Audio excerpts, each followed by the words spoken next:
In this video, I'll show you how to add a custom domain to Shopify.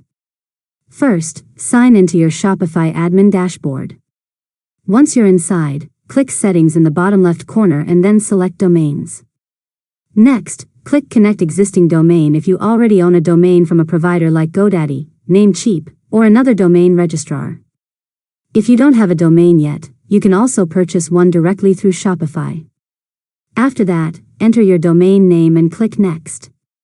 Shopify will display the DNS records you need to update with your domain provider.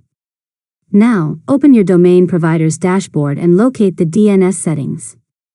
Update the A record to point to Shopify's IP address and set the name record for www to point to Shopify as instructed. Once you've saved the DNS changes, return to Shopify and click Verify Connection. Keep in mind that DNS updates can take some time to propagate.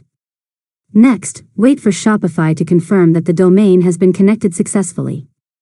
When the connection is complete, you can set the new domain as your primary domain if you want visitors to use it as your main website address. After that, test the domain by opening it in your browser and confirming that it loads your Shopify store correctly. Finally, review your domain settings to make sure both the root domain and the www version are redirecting properly. And that's it. You've successfully learned how to add a custom domain to Shopify. If you found this tutorial helpful, make sure to subscribe to Learn Mode Lab for more tutorials.